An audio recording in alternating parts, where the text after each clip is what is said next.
Hello, welcome to Indigitous Sessions. My name is Claire Angus. I work here with the Indigitous team in Orlando and want to welcome you today to Writing for the Web with Justin Stowell. If this is your first time involved in Indigitous, wanted to explain a little bit about what we're about.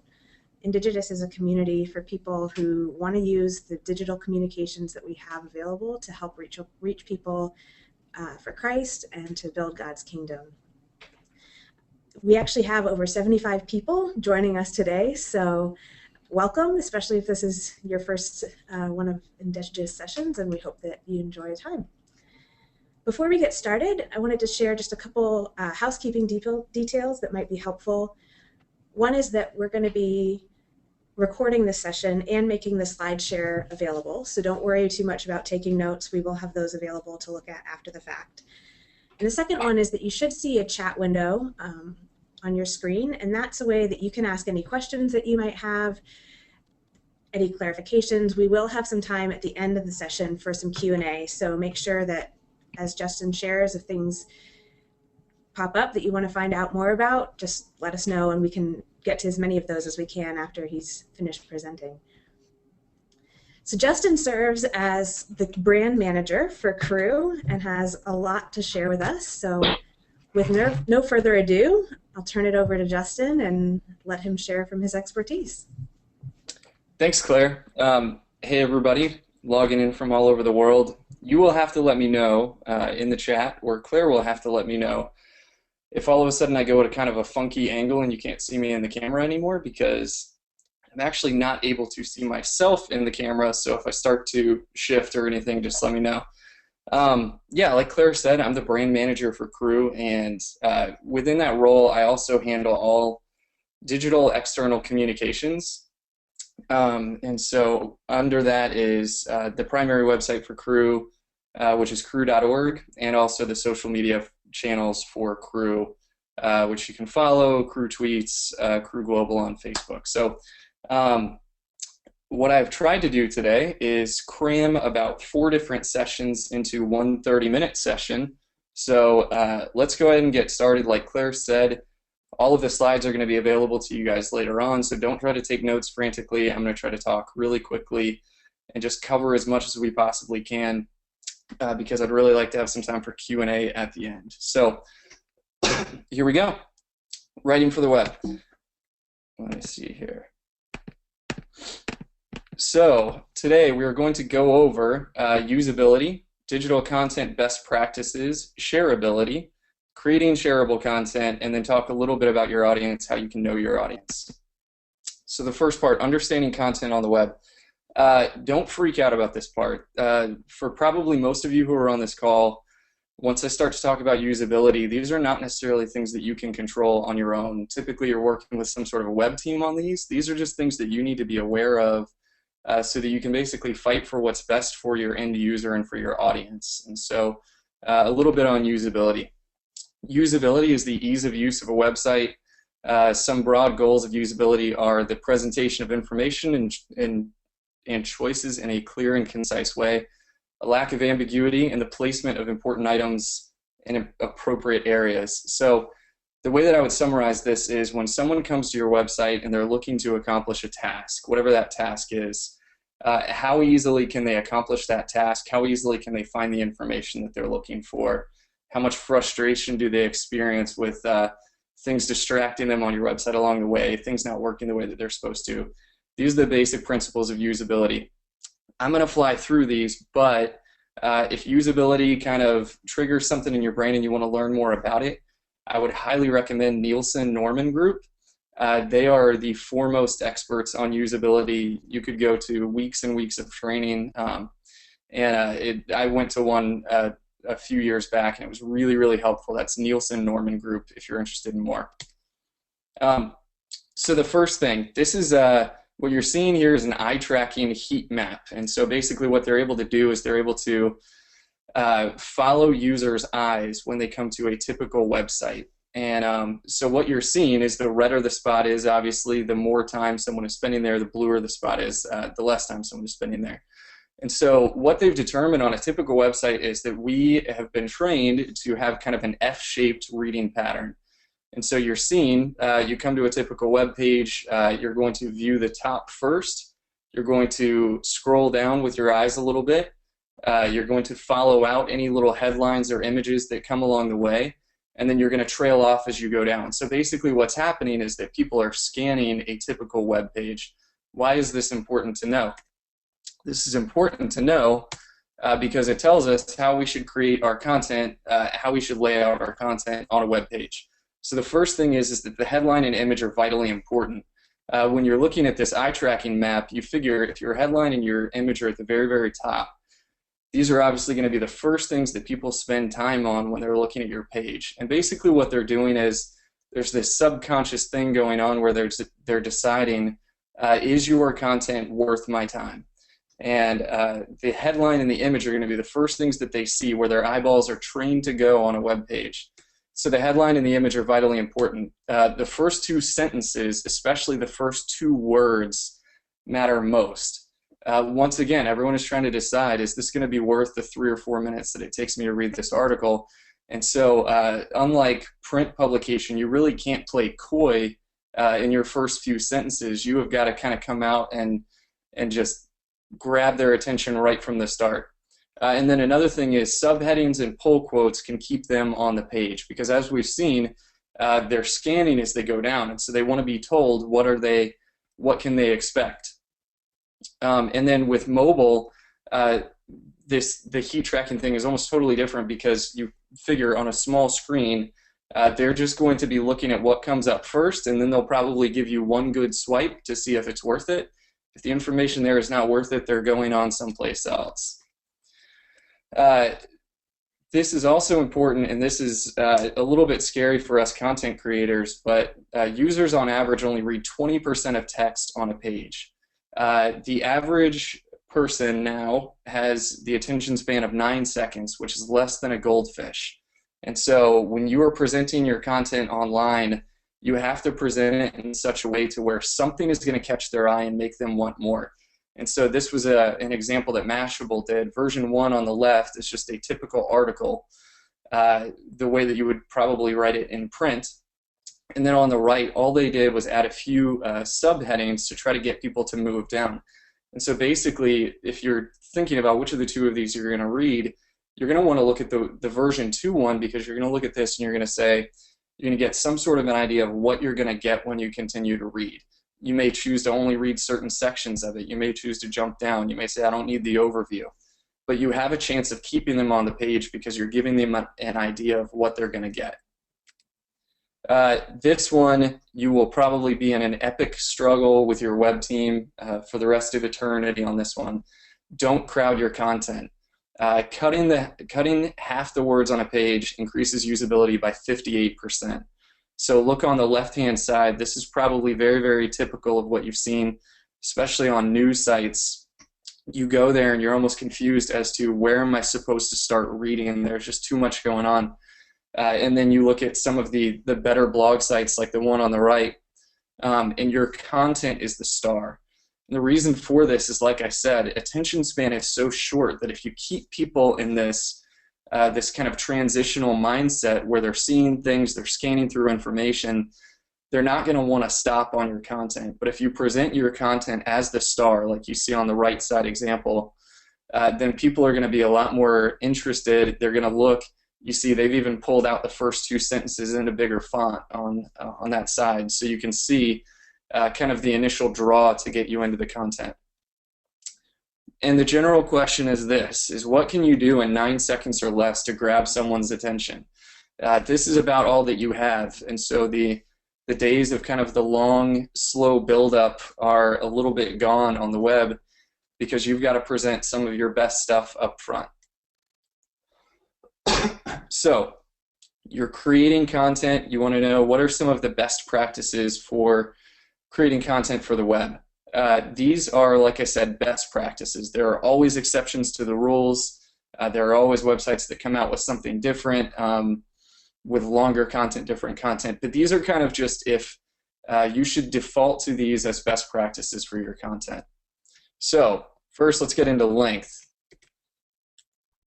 There we go. You should default to 500 to 750 words. This is not to say that you can't go longer. Last week I was talking to someone who writes a legal blog, and they were writing about the zoning restrictions in a city district or something like that. They are obviously not going to be under 500 to 750 words because they can't explain all of the information that they need to in that given length. So specialized content can be more, but I will tell you that unless you have a really good reason, you should try to cut it down to 500 to 750 words. The general principle being you would rather have someone read a complete version of a great article than only the first few paragraphs of what you think is the perfect article. Another way that you can kind of test this is that you need to at least have a cursory understanding of analytics on your website.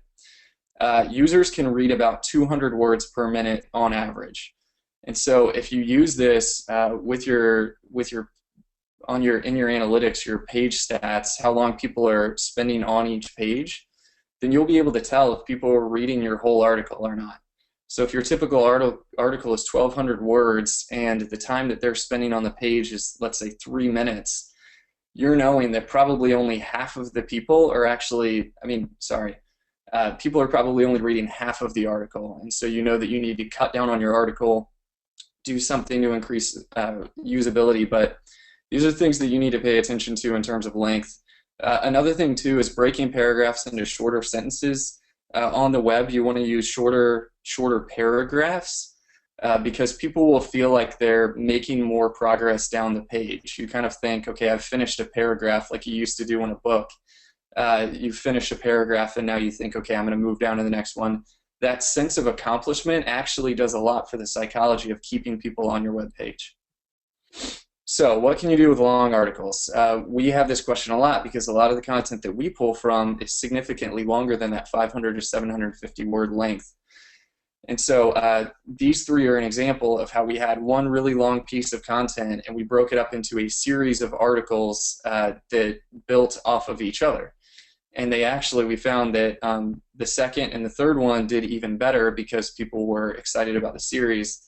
And so rather than giving them one big long piece of content, we broke it up into 3 separate pieces and it did really well. Another thing you can do that you see this a lot is you can make your long piece of content into a paragraph list. There was an interesting article that came out the other day that said that BuzzFeed, the blog, in case you've seen it, where they do a lot of just really silly lists, BuzzFeed is now worth more than the New York Times. And that's just the way that people consume information, is that they want quick, authoritative, give me some sort of a list. Don't make me read 1,500 words on back to school tips, for instance. Just give me a numbered list so I can scan. And so can you take your long article and can you make it into a numbered list or into a bullet point list? Can you make it into an infographic? These are a lot more difficult to pull off because you need a graphic designer for them, but these do incredibly, incredibly well on the web. And they're really, really shareable. You can look at the back to school one there on the right. That's actually just an infographic version of that long article that you saw on the page before. And a lot of people shared this, especially with college students. Before they went back to school, they shared this with them. It's just another way for people to consume content. You have to think about, if someone's not willing to read a long article, how else can I get the information that I want to get to them?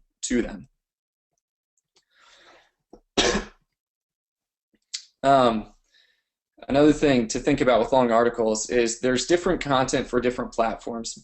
Very rarely anymore do you just have one platform. Very rarely is the person who's in charge of a website just in charge of a website. Typically now they've also been tasked with social media. And so it's possible that certain ideas that you have won't work for your website, but maybe you could use smaller chunks of them for Facebook or for Twitter. And so just be thinking about all of the different channels that you have.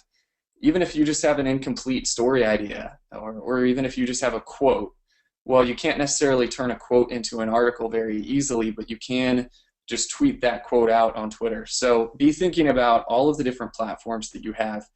And then, are there different angles of the same story? The Angel McCurdy, who runs social media for our team, she used to work for a newspaper. And when they had a really interesting story that didn't do well, they would write it basically to different personas, different audience members of theirs. And so on Tuesday, they would write it to the 35-year-old females, and on Thursday, they would write it to the 50-year-old males. So taking the same piece of content, kind of giving it a different voice and a different tone to try to get it into more people's hands. So, imagery. You have to have an image. This sounds incredibly basic, but you have to have an image. The image, especially because of what we've seen with the heat tracking, these are going to be the first things that draw people in. So an image is super important. It should be people-centric. People want to see themselves within the image. It should be intriguing and personal. So you want there to be something about the image that makes them wonder kind of what's going on here, but you also want it to feel like maybe this is a person that they would know or a person that they would run into on the street. And once again, this is super obvious, but it needs to be clear and not grainy. And the reason for this, apart from just the obvious if this is what people want to see, is that the quality of your image informs people as to the quality of your article. And unfortunately, what happens a lot is that you get a really great article that has a bad image, and so people think that this is kind of done a little bit more informally because the image looks just informal. They're going to think that the article is informal too, and so they may not read it. For headlines, in general, once again, this is not a hard and fast rule. This is just a best practice. Studies show that 6 words or less for a headline on the web is what's most effective. You want to think about, especially with your headline and with your page description, how you can stand out in search. So on anything that you're writing on, you think about how people might share it initially, but also how is it going to show up in a search engine. So if someone Google searches the topic that you're writing on, what will that headline look like compared to all of the other headlines? It can't be vague. You need to entice them to read more. And then also with your page description, you need to write a page description that will really, it'll give them kind of an expectation of what they're going to get, but it also teases them by not giving them all the best information. Deliver what you promise. Be clear. You find this a lot, especially on the web, is that people will stop trusting you if you say, let's say the 22 best places to go on vacation this year, and it's kind of a shoddy list. They're not going to trust you anymore. So you want to be clear in what your headlines are, but you also want to make sure that you're delivering what you promised to them. They've trusted you with their time by clicking on your article. Make sure that you give them what they think that they're going to get.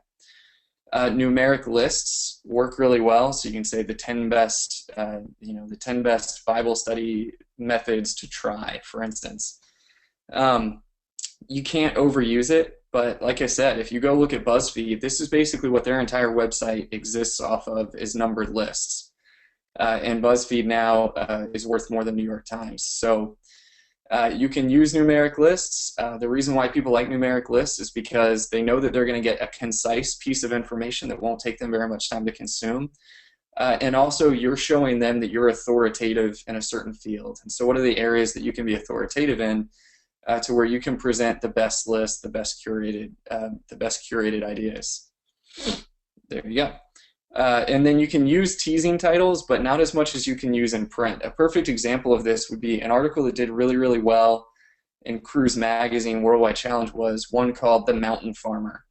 And it was this Guatemalan farmer, and he's carrying a projector and some other equipment up a hill, and it's this beautiful picture on the side of a hill, and it just says The Mountain Farmer. That is a great print title, but it doesn't work for the web.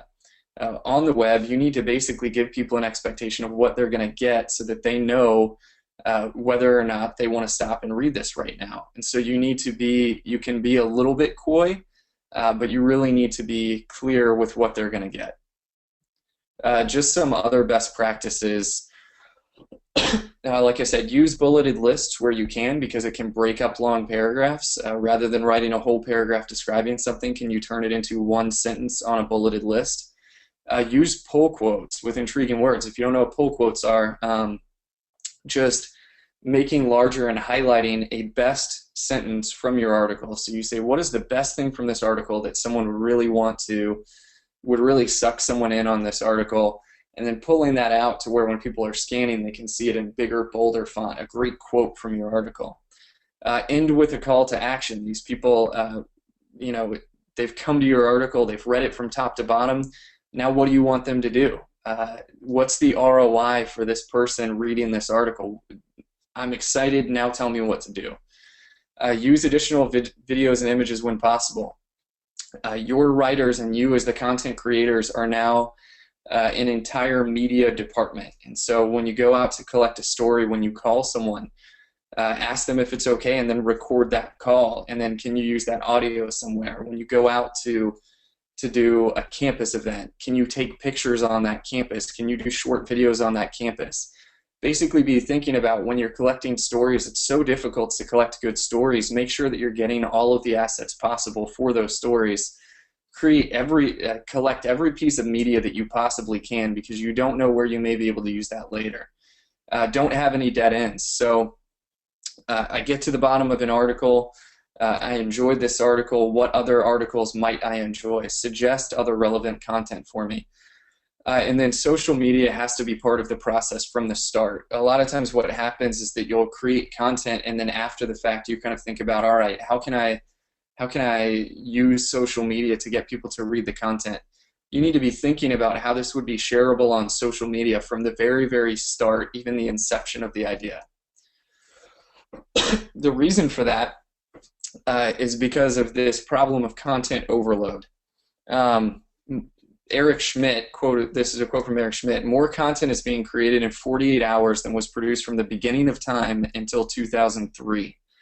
So just think about that. Every 48 hours, every 2 days, there's more content being created from basically the beginning of time until now. And it's only getting crazier and crazier. And so how do we stand out? How does our content stand out amongst all of this other content that's being created? The problem is content saturation.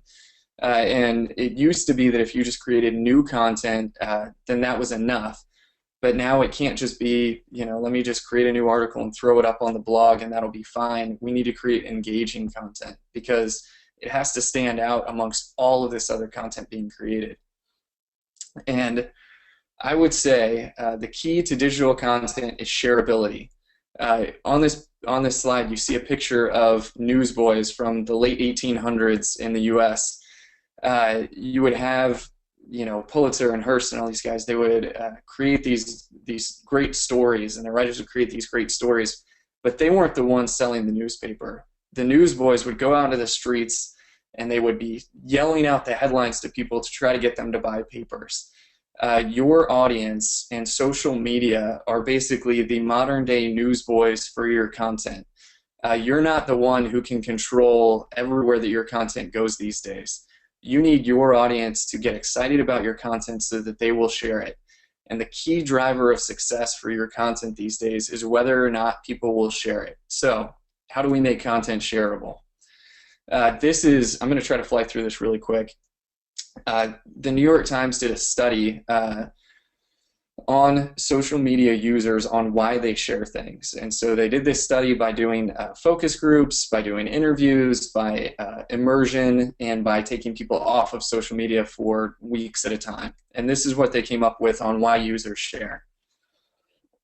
The first reason why users share is to bring valuable and entertaining content to others. 94% of people carefully consider how the information they share will be useful to the recipient. I love that statistic just because that means that 6% of people are not thinking at all about what they're posting. They're just throwing it up there and seeing what sticks. And I think that we all follow people like that. But a lot of people will share because they feel like this will entertain someone else. I liked this, maybe they'll like it too. And so this is a reason why I would share on social media. Another reason, to define ourselves to others. And so sharing to give people a better sense of who they are and what they care about. The reason why social media is so successful is because we by nature are very vain. And so being able to connect with other people, being able to say something about myself to others. You can see the quote here, I try to only share information that will reinforce the image I'd like to present. Thoughtful, reasoned, kind, interested, and passionate about certain things. So people have this persona that they want to keep up to others, and so they will share content that helps continue to define that persona to others. Another reason why people share, to grow and nourish our relationships. They share content that they think will help people connect to who they are, or that they feel like will somehow make reconnections from old friendships that they used to have. Self-fulfillment. You share because you want to feel like you're a part of something big. You want to feel like you're involved in something important. And so if you can share something, the ice bucket challenge being a perfect example of that, is that, for some reason, posting a video of dumping water on your head because it was for a bigger purpose made you feel like you were a part of something bigger. And so that was a reason why you would want to share. And then the last one, and these are the ones that are the most important to us as content creators, is to get the word out about causes or brands. They care about you, they believe in you, and they want their friends who are like-minded people to also care about you and believe in you. So, what makes content shareable? This is from crew.org. Over the past year, we just looked at the top articles and then tried to determine what was the driving factor for these articles being so shareable, because these were the articles that the most people shared on social media from crew.org in 2014. So, an article that's timely. We'll get into this a little bit later with content creation, but sharing an article that hits people right with what they're thinking about and talking about at that moment. So this article was posted during Easter. It was very shareable because people are looking for new Easter content that they can share. It's relevant. So this article was posted, if you're a follower of the NFL, this was posted right when they had all of the issues with domestic violence in the NFL. And so we had one of our athlete ministries write this article, How Men Should Respond to the NFL Crisis. It did really well because people were interested to hear what a Christian ministry had to say about domestic abuse in the NFL. It has a catchy title. That will make something shareable. Would Jesus have joined a fraternity? You can see how on social media this would spark a lot of discussion and a lot of, potentially, hopefully healthy debate. But this catchy title was one of our top articles on crew.org last year, just because it was an interesting question that people don't usually ask themselves. It has a great image. This was one of our other best articles, Memphis Doctor Prescribing Worship. And you've got this doctor with his stethoscope playing worship music to a patient. You're thinking about all these things. Is he allowed to do that? She looks really happy. It's just it's a picture that will really draw you in. And so this would be a reason why someone is scrolling through their timeline and they would see this and they would stop. A unique topic. So this was an article that was written about a Christian perspective on anxiety and potentially some of the bad advice that you get from the Christian perspective on anxiety, and kind of how can we handle it from the Christian perspective. And so it was a unique topic that not a lot of people are talking about, and so it made it very shareable. A unique angle. So this one was an article that was written around Mother's Day. It was written from the perspective of one of our single staff ladies, and it did really, really well because everybody at Mother's Day is sharing articles about, 10 ways to appreciate your mom, or whatever the typical article is. And so this was just a completely different perspective that caught people's attentions because we don't typically think about those who are not moms on Mother's Day. If you can learn something quickly, so the numbered list, 5 themes of biblical manhood. I can click on this and I know that I'm going to get information quickly. I can probably scan it. If it's great, I'll share it. Self-analysis, going back to the basic principle that social media is a lot about vanity, is that give me something that I can learn more about myself. So this article, does your personality type affect the way you evangelize? It was kind of a personality quiz type thing. I'm sure that most of you have seen personality quizzes get shared. Which Disney princess are you? Which member of the Avengers are you? The reason why those do so well is because people want to learn something new about themselves, and then they'll share that. Literally, you can use this when people look at an article and they say, that's me. You can now use a lot of different programs to pull social media posts into your articles. It's a great way to quote people, and also when people see social media in your post, they're 80% more likely to share it on their social media. And so if you can pull in using something like, we use Storify a lot, If you can pull in people's quotes or Facebook posts, then it's a cool way to get a visual into your article, and then people are more likely to share it because they know that you interact. And then the last one is just audience specificity. So you write something from an authoritative standpoint. This was an article where they watched thousands and thousands of hours of basketball to determine where statistically rebounds go. And I am enough of a basketball nerd to where I read every single word of that article. So if you have an authoritative stance on something, then within that small community, people will share it. So, questions for creating shareable content. We've kind of talked about why people might share things. These are the things that when you're creating content, you need to ask yourself, and some of them are incredibly basic. We'll start with the basic ones.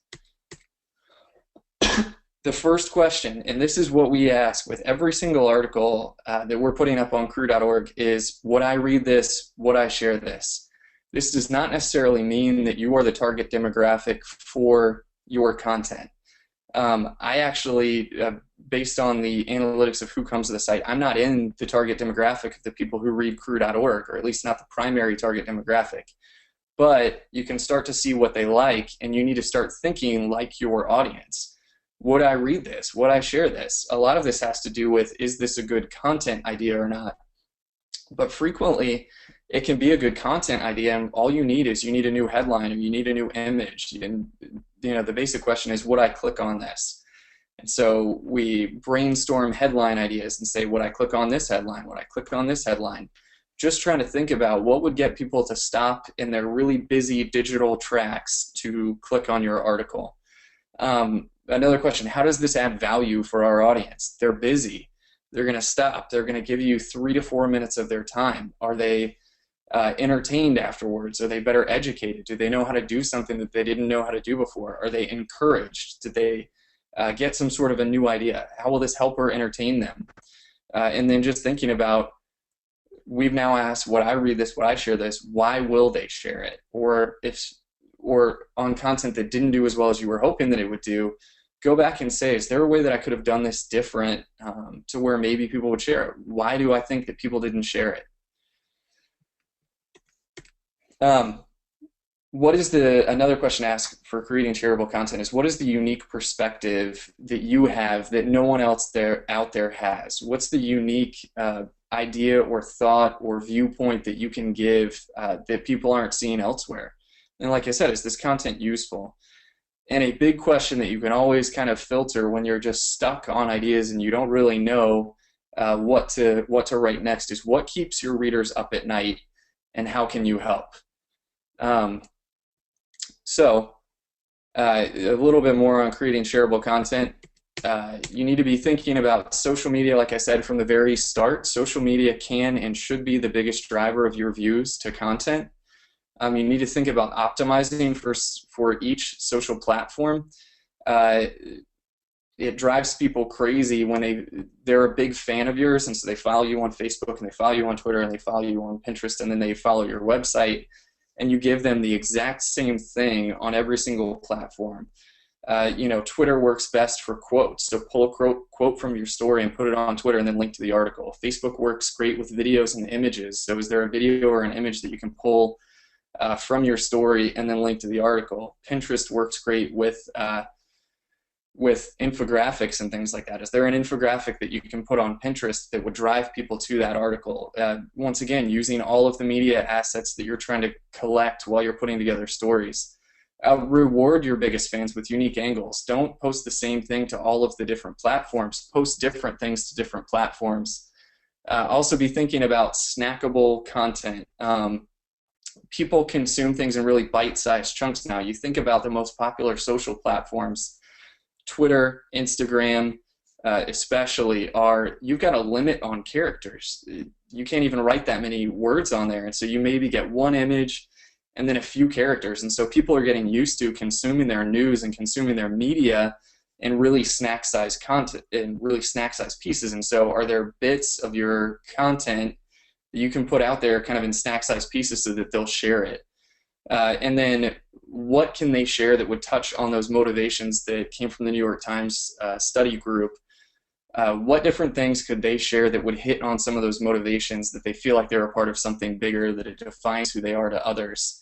What are the pieces of your article that would hit some of those motivations? So we're all asking, what does our audience want or need? This is a bigger question, but the first thing that you need to know is you need to know who your audience is. And so some of the ways that you can find out who your audience is like I said, you need to have at least a cursory understanding of analytics, whether that's Google Analytics or you use something else. Use your analytics to find out, where did visitors come from. On crew.org, we probably would not have guessed, because it was initially a US-based site, we probably would not have guessed that 33% of our traffic comes from outside of the US. And so we need to be speaking to that audience just as well as we're speaking to the US audience. We can't just be ignoring them as if they weren't there. What keywords are they using to get to your site? That tells you something about the motivation. What were they Google searching when they ended up on your site? Because that's going to tell you some different places that you own in search rankings that you need to be writing content for. And then how long did they spend on the site? You need to get into the analytics and start to figure out. It'll even tell you the demographics of male or female, the age group, are they on mobile or are they on a desktop, location, all of those different things. You need to be looking at those things so you can kind of get an idea of who your audience is, and then also be thinking, is this the audience that I want, or do I need to go out and start marketing towards the audience that can really drive return on investment for us? Customer service interactions. Go and talk to the people who answer the phones. Ask them who's calling, who's talking to the organization. Social media listening. You see a little screenshot there on the right. This is from Hootsuite, which you can use for free to follow your Facebook, Twitter, and I think maybe they have Instagram on it now. But you can do a search for certain terms that people are using on social media. And so think about, what are the terms that, that your ideal audience would be using. And so in this particular instance, I just did a search for Christian and to see what people are saying on Twitter involving the word Christian. These are all potential audience members for us who maybe don't know who we are yet, but maybe we have something to offer to them. Think about, what are the keywords that your potential audience would be talking about, and then go out there and interact with those people. Come up with content ideas based off of the things that they're already talking about. Also, you can do surveys and interviews or focus groups just to ask people, what's of interest to you? Where could we provide value to you, our audience? These are some brainstorming ideas as far as writing for your audiences. Once you kind of have an idea of who your audience is, or at least who you want your audience to be, what are the top 20 search words or terms of your audience? Some of these you can actually learn through Google Analytics, but others, just think about, for the people who are going to find you on the web, what would they be searching when they come across you? For Crew, we hope that they're searching for, we've been involved in evangelism for a really long time, so we hope that they're searching for evangelism and they find us. So we need to write things specifically to the audience who would be searching for evangelistic content. So be thinking about, what are the top 20 search words where you can start creating content around, so you show up in those search results. What are the top 10 areas of interest to them at this time? So, if your audience is, NBA nerds, right now we're thinking about the playoffs because the playoffs are coming up. We're thinking about Kevin Durant being injured, and are the Thunder going to be able to make the playoffs? Are they going to be any good in the playoffs? What are the things that people are already talking about? And then come in and create content from your specific, unique point of view on those things that they're already talking about, so that you can join the conversation that's already happening. Who are the influencers of your audience? You need to be following the same people that your audience is following. You need to get on Twitter, find out, okay, this is my ideal audience. Who are the other people that those audience members are following? I need to follow them too, so that I can see what they're talking about. What's the latest news in that world? And then social media listening, like I said, find a social media platform that works for you, and then just listen to the things that have to do with your mission different keywords that have to do with your mission, and then try to create content around that. Let's see here. We've got a bunch of questions, so can we transition in the next 2 to 3 minutes? Yes, Claire is prompting me to stop talking. So let me finish this part up real quick because I don't actually have much to say about this. You need to write to a specific person. I've always said, and I was not the first one to say it, that if you write to everyone, you're writing to no one. You need to be thinking about who your specific audience is, and the best way to do this is by creating personas based around who you want your audience to be. Who are your audience? What do they need most? What information are they searching for? What action would you like them to take? And then there was an Indigitous session probably about a month ago that was specifically on creating personas. I would highly recommend going back, watching that, and then creating personas for your audience. That way you can say, when you're writing an article, I'm writing specifically to this group of people, to this person. You start to think about these audience members as real live human beings, and you start to think about what their motivators are. So once you have that kind of an idea, this is just something I wanted to show you guys. This is for getting started.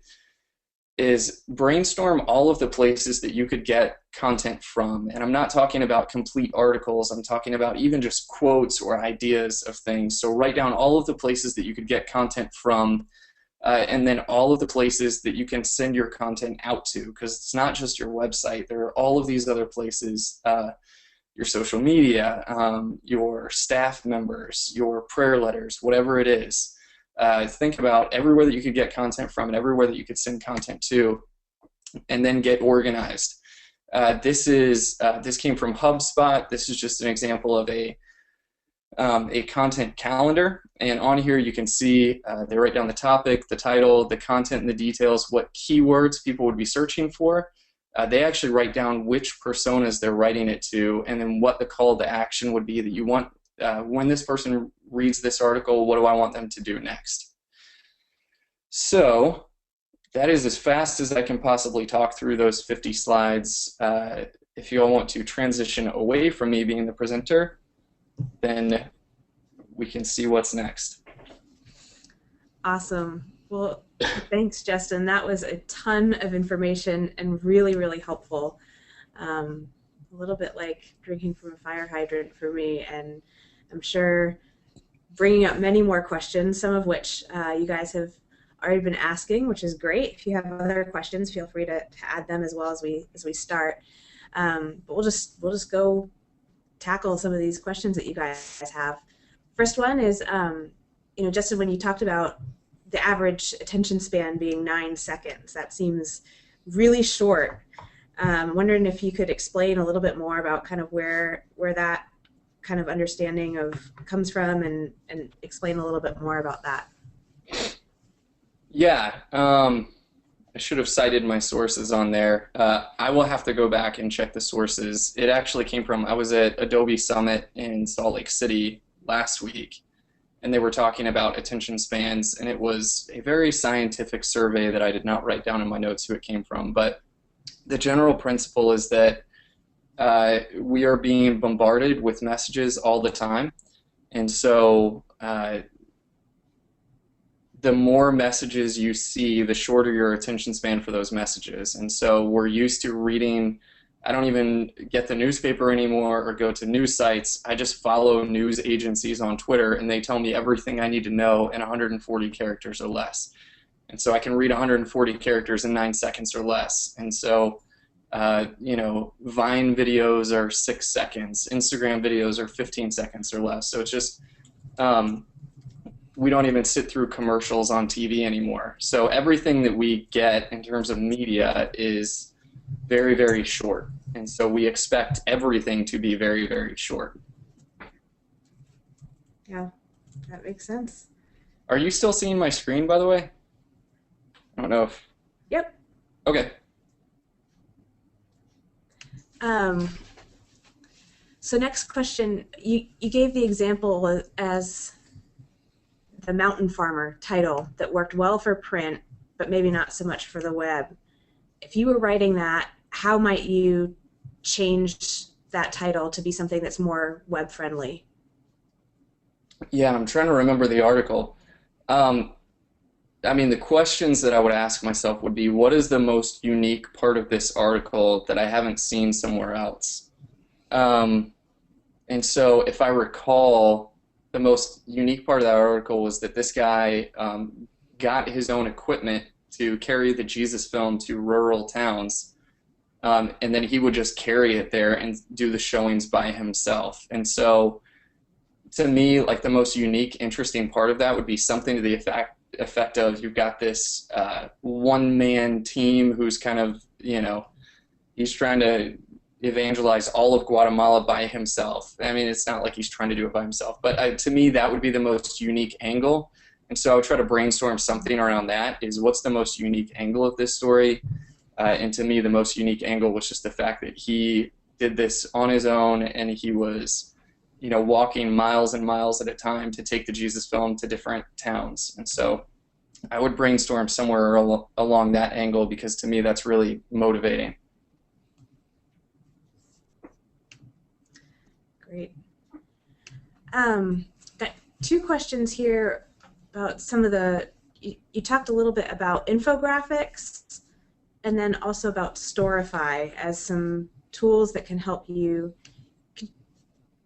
engage a little bit more, some ways to demonstrate how to display content in a more visual way. Just real briefly, what would you give as some initial tips for somebody who wanted to explore more about how to use those? Yeah, for infographics, I would, uh, there are some programs that you can use that will create infographics for you, and most of them do not work very well. And so a lot of this will be a battle. Either you'll have to learn how to do graphic design or you'll have to convince your team to let you use a graphic designer every once in a while. But honestly, I would go to Pinterest and then just do a search for infographics. I mean, the coolest infographics ever are on there. You will spend hours looking through information that you had no idea that you had any interest in just because it's so visual and cool. You'll just say, oh, I want to look at more. And so the best infographics to me are on Pinterest. Um, Storify is really cool. It's a free web-based program that you can use to pull pieces of content from social media. And so it'll put a little button on your web browser, and then when you see, like when you're in your Facebook, you can hit Storify this, and then it will actually allow you to pull a quote from Twitter or from Facebook or whatever. Then you can embed that into your article. And like I said, when people see that you're interacting on social media, they're more likely to share your content on social media because they feel like you're actively speaking and listening, and that's a big motivator. Is that people they don't want to follow people who just talk at them. They want to be engaged with people who are putting content out there, but also listening back. Great. One other question. You mentioned that you are not the target audience for crew.org and that 33% comes from outside the US. Could you what makes you outside that demographic, and what do you know about the current audience of the site that you work for? Yeah, I'm outside of that demographic because the primary audience, or at least the primary consumers of the content, I should say, are like 40 to 50-year-old females. So that puts me squarely outside of that demographic. But I should clarify, I'm not the primary demographic, but there are certainly a lot of people in my demographic who come there. But a lot of it is just you're thinking about sometimes the audience that you have is just part of the audience that you're ultimately shooting for. And so a lot of what we think about is, okay, if it's a 40 to 50-year-old female coming to the site primarily right now, what would cause them to share that would then catch the attention of their college-age student who's on Facebook or their parents who are probably in their 70s. So you're almost kind of thinking about engaging your current audience to go out there and catch the attention of all of the other potential audiences that are out there. Thanks. Yeah, that's helpful. Um, Speaking kind of that engagement and social media, that kind of thing, what do you recommend in terms of the frequency of posting on various social media platforms? Yeah, so there are lots of studies out there on that. But the one disclaimer that I would give before you follow any of the advice that you hear about how often to post is only post as often as you can get good content. Because I've seen far too many people fail because they say, oh, I'm supposed to tweet 5 to 7 times a day, and 4 to 6 of those times that they tweet are just total garbage. If you only have enough content to tweet well once a day, only tweet well once a day. Um, and so, I mean, the general numbers would be on Facebook, you post, I mean, if you have the capacity for it, then the ideal is you post 2 to 3 times a day. On Twitter, you post 5 times a day, and then you interact at least 5 to 7 times a day, so mentions and things like that. And some of those can be retweets too. So also be thinking about you don't have to create new content from scratch all the time. A lot of times, it's just as valuable for you to retweet someone within your community. Same thing with Facebook, sharing articles from other people. It puts something relevant in your timeline, but you didn't have to create it, and it also shows that you're listening to other people. Um, so yeah, I mean, there are the general rules out there of 5 to 7 on Twitter, two to three on Facebook, but uh, you have to start small, and most people who are doing social media have a lot of other jobs, and so just try to think about how could I post really, really great on Facebook 2 to 3 times this week just to start, uh, and then go from there. Yeah, that actually hits on something that I think a couple people were trying to get at, and I think this will be our last question. But you have this is your full-time job. You've got a whole team of people helping you. You're able to do this at a really high standard of excellence. Any kind of last words for people who are doing this in addition to a full-time job? Maybe they have a blog, or maybe they have some other less formal um, way of communicating as opposed to more of a corporate website or something along those lines. That if you had to take away a couple things from this, what would you recommend for them? Sure. Here's my scattered answer because I have a lot of thoughts about that. Is for one, there's no new ideas under the sun, and so it would be great if we all came up with the new best content idea that will drive all of the engagement, but that's not realistic. And so follow people through social media. I would say if you don't have a lot of time for this, follow people on social media whose content you really like, and then see what that gets you brainstorming. Quote one of those people in an article and then write your thoughts on that article. What's your take on this thing that's currently going on? So one would be get ideas from stuff that's already out there. Two would be there are so many holidays and things that happen that if you start with a content calendar just with holidays and say, okay, what could I write for? What did people not know about St. Patrick? What's our perspective on that?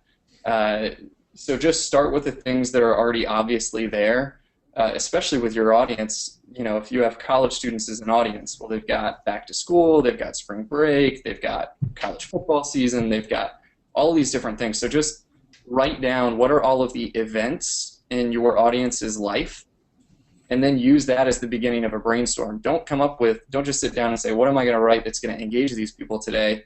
Start with the things that are already happening that you can just join the conversation on and add your unique perspective, and then go from there because it'll make it seem a lot less overwhelming. And then the other thing too is get organized and pre-plan as much as you possibly can, because the reality of it is that I don't have time to think about content as much as I want to.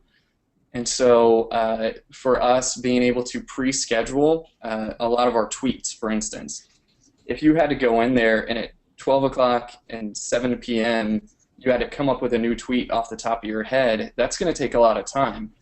But if you start at the beginning of the week and say, okay, let me brainstorm every idea that I could possibly have for tweets, then use something like TweetDeck or Hootsuite to pre-schedule those, that's going to save you so much time. And you can do the same thing pre-scheduling with Facebook too. So basically carve out a certain time during your week, let's say 2 hours, maybe 1 hour, 30 minutes, whatever it is, to just brainstorm as many ideas as you can and then pre-schedule. And then all you need to do is just go back in and see if people are liking what you're doing. But it is very, very difficult to shift gears from whatever your real job is to do some of these other things. So try to segment it as best as you can and carve out just 30 minutes to brainstorm and then get organized and pre-schedule. Awesome. Yeah, I think that there's so much we can learn, and there's so many things even you mentioned that could be and maybe will be a whole Indigitous session in and of themselves. But this just gives us a great wealth of information to jump into and to start with. And wherever you're at in the process, we want to make it easy for you to kind of take a next step. So, Justin, if we're going to apply this and start to look through some of these principles and figure out how they are relevant to the writing that we may be doing, what can we do to actually apply what you've taught us? Yeah, so the most basic thing that you can do that I think is helpful just to get your brain kind of thinking this way is take the 5 most recent pieces of content that you've come up with, and it doesn't have to be for the web content. It's actually better if it's not, if it's a big, long written article or something like that. And just think about how can I make this ideal for the web? Thinking about things like your headline and your length and your formatting, your imagery, different media assets that you have. You say, oh, I've got a few more pictures of that we didn't use.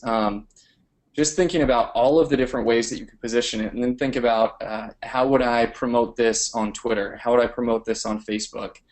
Is there anything visual that I could do with this for Pinterest or for Instagram? So just take the 5 most recent pieces of content that you've created and then think about reworking them for the web. Or if they were already on the web, say, what could I have done better than this? What would have caused me to share this? What would have, I want to look good to my Facebook audience, and so what would have motivated me to want to share this to my Facebook audience or my Twitter audience?